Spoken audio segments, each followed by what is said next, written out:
नमस्कार मेरे प्यारे साथियों, स्वागत है आप सभी का आपका अपना यूट्यूब चैनल जीटीएम क्लासेस में। दोस्तों, आज की इस वीडियो में भौतिक विज्ञान का दूसरा चैप्टर प्रकाश का अपवर्तन आपके सामने मैं शानदार तरीके से प्रस्तुत करूंगा। प्रकाश का अपवर्तन से दोस्तों जितना भी वीवीआई ऑब्जेक्टिव क्वेश्चन है 2022 बोर्ड एग्जाम के लिए, उन सभी प्रश्नों को आपके सामने मैं रखूंगा। अब प्रकाश का अपवर्तन से दोस्तों जितना भी प्रीवियस ईयर में पूछा हुआ क्वेश्चन है, उन सभी प्रश्नों को इस वीडियो के माध्यम से हम जिक्र करेंगे, ठीक है। इसलिए आपसे मेरा रिक्वेस्ट है कि इस वीडियो का एक भी प्रश्न आप स्किप ना करें, वीडियो को पूरी कंसंट्रेशन के साथ देखें, ठीक है। चलिए हम वीडियो का स्टार्ट करते हैं। आज का हमारा पहला प्रश्न है, निम्न में से कौन सा पदार्थ लेंस बनाने के लिए प्रयुक्त नहीं किया जा सकता है। देखिए, ऑप्शन ए में लिखा हुआ है जल, बी में लिखा हुआ है कांच, और सी में लिखा है प्लास्टिक, और डी में लिखा हुआ है मिट्टी। तो दोस्तों ये प्रश्न में आपको यहाँ से बताना है कि निम्न में से कौन सा पदार्थ लेंस बनाने के लिए प्रयुक्त नहीं किया जा सकता है। तो दोस्तों जल को प्रयुक्त किया जा सकता है लेंस बनाने के लिए, कांच को भी किया जा सकता है और प्लास्टिक को भी किया जा सकता है, ठीक है। मगर दोस्तों मिट्टी को लेंस बनाने के लिए प्रयुक्त नहीं किया जा सकता है, ठीक है। तो ऑप्शन में डी जो होगा हमारा बिल्कुल राइट आंसर हो जाएगा। आइए अगला प्रश्न हम देख लेते हैं, दूसरा नंबर। ये प्रश्न आपके बोर्ड एग्जाम के लिए काफ़ी महत्वपूर्ण प्रश्न है। पूछा प्रकाश के अपवर्तन के कितने नियम हैं। ऑप्शन ए में लिखा है दोस्तों 1, बी में लिखा हुआ है 2, और सी में लिखा हुआ है 3, और डी में लिखा हुआ है 4। तो दोस्तों ये प्रश्न में आपको यहाँ से बताना है कि प्रकाश के अपवर्तन के कितने नियम हैं। तो 2 नियम है दोस्तों, ठीक है। आपको याद रखना ऑप्शन नंबर बी जो होगा बिल्कुल राइट आंसर हो जाएगा। पहला नियम है दोस्तों, आपतित किरण आपतन बिंदु पर अभिलंब और अपवर्तित किरण तीनों एक ही समतल में होते हैं, यानी कि एक ही प्लेन में होते हैं, ठीक है। और जो दूसरा नियम है दोस्तों, वो किन्हीं 2 माध्यमों और प्रकाश के किसी विशेष वर्ण के लिए आपतन कोण, क्या आपतन कोण की जो ज्या होता है दोस्तों, आपतन कोण की ज्या और अपवर्तन कोण की जो ज्या होता है, क्या अपवर्तन कोण की जो ज्या होता है का अनुपात जो होता है एक नियतांक होता है दोस्तों, यानी कि कहने का मतलब कांस्टेंट होता है, ठीक है। ये भी आपको ध्यान में रखना है, ठीक। आइए अगला प्रश्न हम देख लेते हैं, तीसरा नंबर। इसमें आपको बताना है दोस्तों कि आवर्धन का एसआई मात्रक है। ऑप्शन ए में लिखा हुआ है मीटर, बी में लिखा हुआ 1y मीटर, यहाँ पे सी में लिखा हुआ 1y मीटर स्क्वायर, और डी में लिखा हुआ इनमें से कोई नहीं। तो दोस्तों इसमें आपको बताना है कि आवर्धन का एसआई मात्रक है। तो दोस्तों आवर्धन जो है मात्रक विहीन है, ठीक है। इसका कोई मात्रक नहीं होता है, यानी कि इसका राइट आंसर जो होगा इनमें से कोई नहीं। तो ऑप्शन में यहाँ जो डी होगा दोस्तों हमारा बिल्कुल राइट आंसर हो जाएगा, ठीक है। आइए अगला प्रश्न हम देख लेते हैं, चौथा नंबर। निम्नलिखित में से किस लेंस को अभिसारी लेंस कहते हैं। ऑप्शन ए में लिखा हुआ है उत्तल लेंस, बी में लिखा हुआ है अवतल लेंस, सी में लिखा हुआ उत्तल एवं अवतल दोनों लेंस, और डी में लिखा हुआ बाईफोकल लेंस। तो दोस्तों ये प्रश्न में आपको यहाँ से बताना है कि निम्नलिखित में से किस लेंस को अभिसारी लेंस कहते हैं। तो उत्तल लेंस को दोस्तों हम अभिसारी लेंस कहते हैं, ठीक है। ऑप्शन नंबर ए जो होगा बिल्कुल राइट आंसर हो जाएगा। और दोस्तों अवतल लेंस को हम अपसारी लेंस कहते हैं, ये भी आपको ध्यान में रखना है। आइए अगला प्रश्न हम देख लेते हैं, 5वां नंबर। ये प्रश्न आपके बोर्ड एग्जाम के लिए काफ़ी महत्वपूर्ण है। निम्नलिखित में से किसका अपवर्तनांक सबसे अधिक होता है। दोस्तों ऑप्शन ए में लिखा हुआ है वायु, और बी में लिखा हुआ है हीरा, और सी में लिखा हुआ है कांच, और डी में लिखा है बर्फ। तो देखिए जो वायु का जो अपवर्तनांक होता है दोस्तों वो कितना होता है, 1 होता है, ठीक है। इसको आप याद कर लेना है आपको। और हीरा का जो अपवर्तनांक होता है दोस्तों वो 2.42 होता है, ठीक है। और देखिए कांच का जो अपवर्तनांक होता है दोस्तों वो 1.5 होता है, ठीक है। और देखिए बर्फ का जो हमारा अपवर्तनांक होता है दोस्तों 1.31 होता है, ठीक है। मगर आपसे देखिए प्रश्न में यहाँ क्या पूछा गया है कि निम्न में से किसका अपवर्तनांक सबसे अधिक होता है। तो हीरा का दोस्तों सबसे अधिक है, 2.42 जो है सबसे अधिक है। तो ऑप्शन में जो बी होगा हमारा बिल्कुल राइट आंसर हो जाएगा। आइए अगला प्रश्न हम देख लेते हैं, 6ठा नंबर। निम्न में से किस लेंस की फोकस दूरी धनात्मक होती है। दोस्तों ये प्रश्न में आपसे पूछा गया है कि निम्न में से किस लेंस की फोकस दूरी धनात्मक होती है। तो उत्तल लेंस की जो फोकस दूरी होती है दोस्तों वो कैसी होती है, धनात्मक होती है। ऑप्शन में है जो बी होगा हमारा बिल्कुल राइट आंसर हो जाएगा, ठीक है। और अवतल लेंस की जो फोकस दूरी होती है दोस्तों वो ऋणात्मक होती है, ठीक है। ये भी आपको याद रखना है। आइए अगला प्रश्न हम देख लेते हैं, 7वां नंबर। पूछा है कि उत्तल लेंस में बना प्रतिबिंब होता है। ऑप्शन ए में लिखा हुआ है बराबर और सीधा, बी में लिखा है वास्तविक और उल्टा, सी में लिखा है वास्तविक और सीधा और डी में लिखा है इनमें से कोई नहीं। तो दोस्तों ये प्रश्न में आपको यहाँ से बताना है कि उत्तल लेंस में बना प्रतिबिंब होता है तब वास्तविक और उल्टा होता है दोस्तों, ठीक है। ऑप्शन नंबर है जो बी होगा हमारा बिल्कुल राइट आंसर हो जाएगा। आइए अगला प्रश्न हम देख लेते हैं 8 नंबर। ये प्रश्न आपके बोर्ड एग्जाम के लिए काफ़ी महत्वपूर्ण है। पूछा गया लेंस में कितने फोकस होते हैं। देखिए ऑप्शन ए में लिखा है दोस्तों 2, बी में लिखा हुआ है 3 और सी में लिखा हुआ है यहाँ पे 1 और डी में लिखा है 2 या 3। तो दोस्तों ये प्रश्न में आपको बताना है कि लेंस में कितने फोकस होते हैं। तो 2 फोकस होते हैं दोस्तों लेंस में, ठीक है। इसको आपको याद रखना है। ऑप्शन नंबर ए यहाँ पर बिल्कुल राइट आंसर हो जाएगा। और लेंस के वक्रता केंद्र कितने होते हैं दोस्तों, लेंस के वक्रता केंद्र कितने होते हैं दोस्तों, तो 2 होते हैं, ठीक है। ये भी आपको याद रखना है, आपका एग्जाम में पूछा जाता है। आइए अगला प्रश्न हम देख लेते हैं 9 नंबर। और दोस्तों इससे पहले हम प्रकाश का परावर्तन का चैप्टर दोस्तों पूरी अच्छी तरीके से पढ़ा चुके हैं। अगर जो आपको वीडियो नहीं देखें तो उसका लिंक आपको डिस्क्रिप्शन में मिल जाएगा, उससे आप जरूर देख लीजिएगा। जितना भी दोस्तों प्रकाश के परावर्तन का महत्वपूर्ण प्रश्न है सारा उस वीडियो में कवर किया गया है, ठीक है। इसलिए आप नहीं देखें तो एक बार आप उसे जरूर देख लें। देखिए 9 नंबर प्रश्न देखिए, इसमें पूछा है कि लेंस का क्षमता का मात्रक क्या होता है। ऑप्शन ए में लिखा है फोकस, बी में लिखा हुआ मीटर और सी में लिखा हुआ डायोप्टर और डी में लिखा हुआ यहाँ पे ए मीटर। तो दोस्तों आपको इस प्रश्न में बताना है कि लेंस का क्षमता का मात्रक क्या होता है। तो डायोप्टर होता है दोस्तों, जिसको हम डी से सूचित करते हैं। ये भी आपको ध्यान में रखना है। तो ऑप्शन नंबर सी यहाँ पर हमारा बिल्कुल राइट आंसर हो जाएगा। आइए अगला प्रश्न हम देख लेते हैं 10 नंबर। एक उत्तल लेंस की क्षमता 1 डायोप्टर है तो उस लेंस की फोकस दूरी होगी। दोस्तों ये प्रश्न काफ़ी महत्वपूर्ण है आपके बोर्ड एग्जाम के लिए।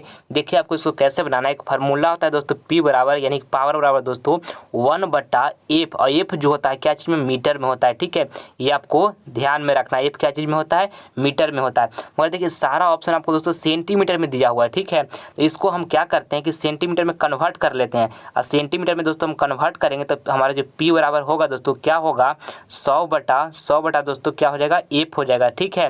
ये हम यहाँ से सेंटीमीटर में इसको कन्वर्ट कर लिए। अब देखिए आपको यहाँ से कह रहा है कि उस लेंस की फोकस दूरी होगी, यानी फोकस दूरी आपको निकालना है। तो यहाँ से एफ बराबर हम निकाल लेते हैं। तो एफ बराबर निकालेगा तो क्या हो जाएगा 100/P हो जाएगा, ठीक है। अब देखिए दोस्तों यहाँ पर उत्तल लेंस की यहाँ पर क्षमता कितना 1 डायोप्टर दिया गया है, यानी कि दोस्तों हमारा पावर जो है वो 1 डायोप्टर दिया गया है, ठीक है। तो एफ बराबर यहाँ से हम निकालेंगे तो यहाँ पर 100 लिख लेंगे। हमको यहाँ पर पावर कितना दिया हुआ है 1 दिया हुआ है, ठीक है। यानी कि दोस्तों अब यहाँ से आगे करेंगे तो यानी कि हमारा एफ बराबर यहाँ निकल कर कितना आ गया 100/1 दोस्तों, यानी कि कितना 100। तो यहाँ यानी कि एफ बराबर हमको निकल के जो आया दोस्तों वो कितना गया 100 सेंटीमीटर आ गया, ठीक है। अब देखिए यहाँ पर ऑप्शन नंबर सी में दोस्तों -100 सेंटीमीटर लिखा हुआ है और यहाँ पर डी में लिखा +100 सेंटीमीटर। तो आपको कौन आंसर लगाना है। तो देखिए उत्तल लेंस की जो हमारा फोकस दूरी होता है दोस्तों वो क्या पॉजिटिव होती है। तो हमारा इसका राइट आंसर जो पॉजिटिव दोस्तों यानी कहने मतलब +100 सेंटीमीटर जो लिखा हुआ है वो वाला हमारा राइट आंसर होगा, ठीक है। और अगर जो आपको यहाँ अवतल लेंस दिया हुआ रहता तो -100 सेंटीमीटर हो जाता, ठीक है। आइए अगला प्रश्न हम देख लेते हैं 11 नंबर प्रश्न आपके बोर्ड एग्जाम के लिए काफ़ी महत्वपूर्ण प्रश्न है। इसमें आपसे दोस्तों यहाँ पूछा गया है कि एक उत्तल लेंस होता है। ऑप्शन ए में देखिए पहले आप समझ लीजिए दोस्तों कि उत्तल लेंस किस प्रकार का होता है। देखिए आपको हम उत्तल लेंस बताते हैं। इस प्रकार से दोस्तों हमारा उत्तल लेंस होता है, देखिएगा अच्छा से, इस तरह से दोस्तों हमारा उत्तल लेंस होता है, ठीक है। अब आपको और बुक में देखिएगा दोस्तों और अच्छा आपको फोटो बना हुआ रहेगा। और आपसे देखिए ऑप्शन ए में लिखा है सभी जगह समान मोटाई का, और बी में लिखा है दोस्तों कि बीच की अपेक्षा किनारों पर मोटा, और यहाँ पे देखिए सी में लिखा हुआ किनारों की अपेक्षा बीच में मोटा, और डी में लिखा दोस्तों इनमें से कोई नहीं। तो आपको बताना है जो कि एक उत्तल लेंस होता है। तो देखिए ऑप्शन नंबर सी को देखिए दोस्तों, आपको यहाँ पर फिगर को देखिए, ठीक है। कह रहा है किनारे की अपेक्षा बीच में मोटा, तो किनारे की अपेक्षा दोस्तों बीच में तो मोटा है ही है, यानी कि ऑप्शन में जो सी होगा हमारा बिल्कुल राइट आंसर हो जाएगा, ठीक है। आप इसको बुक में देखिएगा और अच्छा सा आपको पिक्चर बना हुआ मिल जाएगा उत्तल लेंस के, ठीक है। आइए अगला प्रश्न हम देख लेते हैं 12 नंबर। ये प्रश्न दोस्तों आपके बोर्ड एग्जाम के लिए काफ़ी महत्वपूर्ण है।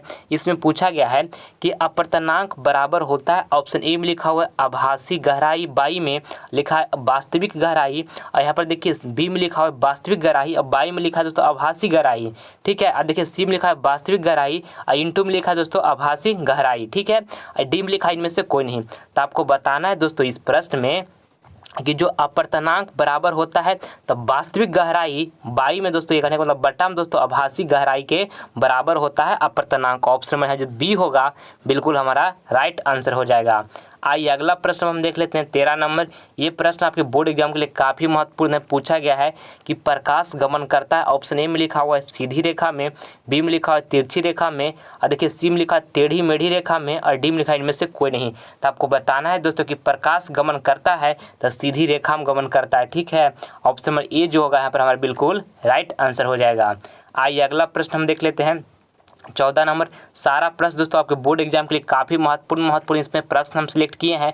जो भी आपका प्रकाश का अपवर्तन से दोस्तों महत्वपूर्ण प्रश्न है वही प्रश्न को हम इस वीडियो में आपको हम बता रहे हैं। ठीक है, देखिए अब 14 नंबर प्रश्न में आपसे पूछा गया है कि पानी में हवा का बुलबुला चमकीला दिखाई देता है, इसका कारण प्रकाश का क्या होता है। ऑप्शन ए में लिखा है अपवर्तन, बी में लिखा है परावर्तन, और सी में लिखा है पूर्ण आंतरिक परिवर्तन, और डी में लिखा है वर्ण विक्षेपण। तो दोस्तों ये प्रश्न में आपको यहाँ से बताना है कि पानी में हवा का बुलबुला चमकीला दिखाई देता है, इसका कारण प्रकाश का क्या होता है। तो पूर्ण आंतरिक परिवर्तन होता है दोस्तों। ठीक है, ऑप्शन में है सी जो होगा हमारा बिल्कुल राइट आंसर हो जाएगा। आइए अगला प्रश्न हम देख लेते हैं 15 नंबर। इसमें आपसे पूछा गया 15 नंबर प्रश्न में दोस्तों लेंस के केंद्रीय बिंदु को कहते हैं। ऑप्शन ए में लिखा हुआ है दोस्तों यहाँ पे वक्रता केंद्र, बी में लिखा है द्वारक केंद्र, सी में लिखा है अक्ष केंद्र, और डी में लिखा है दोस्तों प्रकाशिक केंद्र। तो दोस्तों ये प्रश्न में आपको बताना है कि लेंस के केंद्रीय बिंदु को कहते हैं तब प्रकाशिक केंद्र कहते हैं दोस्तों। ठीक है, ऑप्शन में डी जो होगा यहाँ पर बिल्कुल राइट आंसर हो जाएगा। आइए अगला प्रश्न हम देखते हैं 16 नंबर। 16 नंबर प्रश्न काफ़ी महत्वपूर्ण प्रश्न है आपके बोर्ड एग्जाम के लिए। इसमें पूछा गया है कि किसी माध्यम के अपवर्तनांक का मान होता है। ऑप्शन ए में लिखा है दोस्तों साइन आई, बटा में लिखा है साइन आर, और बी में लिखा हुआ है साइन आर और बटा में दोस्तों साइन आई लिखा हुआ है, और सी में लिखा हुआ है साइन आई इंटू में साइन आर, और डी में लिखा है साइन आई प्लस में साइन आर। तो आपको बताना है दोस्तों कि किसी माध्यम के अपवर्तनांक का मान होता है तो साइन आई और बटा में दोस्तों साइन आर होता है। ऑप्शन में है जो ए होगा हमारा बिल्कुल राइट आंसर होगा। ठीक है, आइए अगला प्रश्न हम देख लेते हैं 17 नंबर।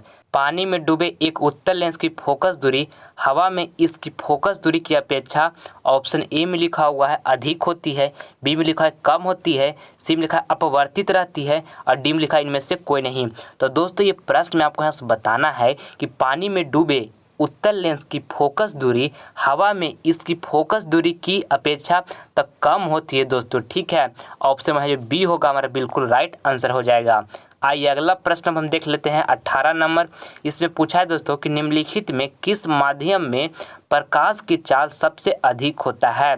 ऑप्शन ए में लिखा हुआ है कांच, और बी में लिखा है दोस्तों पानी, और सी में लिखा हुआ है लोहा, और डी में लिखा हुआ है निर्वात। तो दोस्तों ये प्रश्न में आपको बताना है कि निम्नलिखित में किस माध्यम में प्रकाश का चाल सबसे अधिक होता है। तो निर्वात में दोस्तों प्रकाश का चाल सबसे अधिक होता है। ऑप्शन में डी यहाँ पर बिल्कुल राइट आंसर हो जाएगा।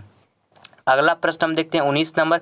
और दोस्तों इसमें से जो प्रश्न आपको याद नहीं है उसे नोटबुक पर लिखकर दोस्तों याद कर लीजिएगा। ठीक है, काफ़ी महत्वपूर्ण प्रश्न आपके बोर्ड एग्जाम के लिए ये प्रश्न है। ठीक है, और दोस्तों जमकर पढ़ाई कीजिए दोस्तों। अगर जो आप अभी से मेहनत करते हैं दोस्तों तो आपका बोर्ड एग्जाम आते आते दोस्तों 450 प्लस लाने से आपको कोई नहीं रोक सकता है। ठीक है, इसलिए मन से पढ़ाई कीजिए दोस्तों, एक भी मिनट का समय को आप बर्बाद नहीं कीजिए अपने जीवन में। ठीक है, देखिए 19 नंबर प्रश्न को आप देखिए। इसमें पूछा है कि अवतल लेंस का आवर्धन एम बराबर होता है। तो दोस्तों ऑप्शन ए में लिखा हुआ है v बाई यू, और बी में लिखा है दोस्तों u इंटू वी, और सी में लिखा हुआ u प्लस वी, और डी में लिखा हुआ v बाई यू। तो आपको बताना है इस प्रश्न में दोस्तों कि अवतल लेंस का आवर्धन एम बराबर होता है तो v बाई यू होता है। ठीक है, ऑप्शन में है जो डी होगा दोस्तों हमारा बिल्कुल करेक्ट आंसर हो जाएगा। और जो v है दोस्तों वो क्या है, तो v दोस्तों प्रतिबिंब की दूरी है। ठीक है, और u जो है दोस्तों वो क्या है, तो u दोस्तों वस्तु की दूरी है। ये आपको ध्यान में रखना है। आइए अगला प्रश्न हम देख लेते हैं 20 नंबर। पूछा है कि प्रकाशिक माध्यम कितने प्रकार के होते हैं। ऑप्शन ए में लिखा हुआ 1, बी में लिखा है 2, और सी में लिखा है 3, और डी में लिखा हुआ 4। तो दोस्तों ये प्रश्न में आपको बताना है कि प्रकाशिक माध्यम कितने प्रकार के होते हैं। तो 3 प्रकार के होते हैं दोस्तों। ठीक है, ऑप्शन में सी जो होगा यहाँ पर हमारा बिल्कुल राइट आंसर हो जाएगा। आइए अगला प्रश्न हम देख लेते हैं 21 नंबर। इसमें पूछा है तालाब का जल कम गहरा दिखाई देने का कारण है। ऑप्शन ए में लिखा हुआ है परिवर्तन, बी में लिखा अपवर्तन, सी में लिखा विवर्तन और डी में लिखा है ध्रुवन। तो दोस्तों ये प्रश्न में आपको यहाँ से बताना है कि तालाब का जल कम गहरा दिखाई देने का कारण है तो अपवर्तन के दोस्तों कारण ही जो तालाब का जो जल है दोस्तों कम गहरा दिखाई देता है। ठीक है, ऑप्शन में जो बी होगा हमारा बिल्कुल राइट आंसर हो जाएगा। आइए अगला प्रश्न हम देख लेते हैं। 22 नंबर, किसी लेंस की क्षमता -2 डायोप्टर है, इसकी फोकस दूरी होगी। ये प्रश्न आपके बोर्ड एग्जाम के लिए काफ़ी महत्वपूर्ण है दोस्तों। देखिए एक फार्मूला आपको हम बताए थे कि P बराबर दोस्तों क्या होता है, यानी पावर बराबर दोस्तों क्या होता है फार्मूला, तो 1/f होता है दोस्तों। f जो होता है मीटर में होता है, ये आपको ध्यान रखना है।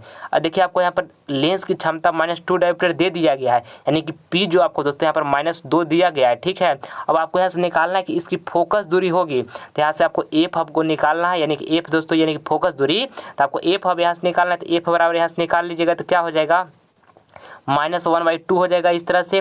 अब देखिए यहाँ से दोस्तों एफ बराबर अब आगे क्या निकल जाएगा, तो 1/2 दोस्तों इसको पर डेसिमल में चेंज कीजिएगा तो कितना हो जाएगा -0.5 हो जाएगा। ठीक है, और इतना मीटर में आएगा। ठीक है, यानी कि दोस्तों हमारा फोकस दूरी यहाँ से निकल के आ गया कितना -0.5 मीटर। ऑप्शन में सी में दिया हुआ है, ऑप्शन में सी यहाँ पर बिल्कुल राइट आंसर हो जाएगा। आइए अगला प्रश्न हम देख लेते हैं। 23 नंबर, ये प्रश्न आपके बोर्ड एग्जाम के लिए दोस्तों काफ़ी महत्वपूर्ण है। इसमें पूछा गया है कि किसी लेंस द्वारा उत्पन्न आवर्धन का एसआई मात्रक क्या है। ऑप्शन ए में लिखा हुआ है मीटर, बी में लिखा हुआ है सेंटीमीटर, और देखिए सी में लिखा हुआ मिलीमीटर, और डी में लिखा है दोस्तों मात्रक विहीनी। तो आपको बताना है इस प्रश्न में दोस्तों कि किसी लेंस द्वारा उत्पन्न आवर्धन का एसआई मात्रक क्या है। तो दोस्तों जो आवर्धन का जो एसआई मात्रक होता है वो कुछ नहीं होता है, यानी कि इसका जो हमारा राइट आंसर होगा मात्रक विहीन होगा। ठीक है, ऑप्शन में है डी जो होगा दोस्तों हमारा बिल्कुल राइट आंसर हो जाएगा, आवर्धन का मात्रक नहीं होता है। आइए अगला प्रश्न हम देख लेते हैं। 24 नंबर, इसमें पूछा है दोस्तों कि जब उत्तल लेंस में किसी वस्तु को फोकस पर रखा जाए तो उसका प्रतिबिंब बनेगा। ऑप्शन ए में लिखा हुआ f2 पर, बी में लिखा है 2f1 पर, और सी में लिखा है अनंत पर, और डी में लिखा है इनमें से कोई नहीं। तो दोस्तों इस प्रश्न में आपको यहाँ से बताना है कि जब उत्तल लेंस में किसी वस्तु को फोकस पर रखा जाए तो उसका प्रतिबिंब बनेगा तो अनंत पर बनेगा। ठीक है, ऑप्शन में जो सी होगा हमारा बिल्कुल राइट आंसर हो जाएगा। आइए अगला प्रश्न हम देख लेते हैं। 25 नंबर, ये प्रश्न आपके बोर्ड एग्जाम के लिए काफ़ी महत्वपूर्ण प्रश्न दोस्तों पूछा है कि पूर्ण आंतरिक परावर्तन होता है जब प्रकाश की किरणें जाती है। ऑप्शन ए में लिखा हुआ विरल माध्यम से सघन माध्यम में, बी में लिखा हुआ है सघन माध्यम से विरल माध्यम में, और यहाँ पे सी में लिखा हुआ है सघन माध्यम से सघन माध्यम में, और डी में लिखा है दोस्तों इनमें से कोई नहीं। तो ये प्रश्न में आपको यहाँ से बताना है दोस्तों कि पूर्ण आंतरिक परिवर्तन होता है जब प्रकाश की किरणें जाती है तो सघन माध्यम से दोस्तों विरल माध्यम में जाती है। ठीक है, ऑप्शन में है बी जो होगा हमारा बिल्कुल राइट आंसर हो जाएगा। आइए दोस्तों अब अगला प्रश्न हम देखते हैं। अगला प्रश्न आपका HW का प्रश्न है, ये आपको होमवर्क में प्रश्न दिया जा रहा है। ठीक है, इसका जवाब आपको कमेंट बॉक्स में देना है कि चारों ऑप्शन में से कौन ऑप्शन आपका इसका सही जवाब होगा। प्रश्न में आपसे पूछा गया है कि कौन सा लेंस अपसारी लेंस भी कहलाता है। ऑप्शन ए में लिखा है अवतल लेंस, बी में लिखा है उत्तल लेंस, सी में लिखा है अवतल लेंस एवं उत्तल लेंस दोनों, और डी में लिखा है इनमें से कोई नहीं। तो चारों ऑप्शन में दोस्तों कौन ऑप्शन आपको करेक्ट लग रहा है इसका जवाब आप हमें कमेंट बॉक्स में जरूर दीजिएगा। ठीक है, मैं उम्मीद करता हूं दोस्तों कि ये वीडियो आपको इंटरेस्टिंग लगा होगा, तो प्लीज़ आपसे लाइक करें, अपने दोस्तों में शेयर करें, और आप हमारे चैनल पर नए हैं दोस्तों तो आपसे सब्सक्राइब कर लें ताकि आने वाला वीडियो का नोटिफिकेशन सबसे पहले आपको मिले। मिलते हैं हम आपसे अगले वीडियो में दोस्तों, तब तक मन लगाकर पढ़ाई कीजिए। जय हिंद, जय भारत।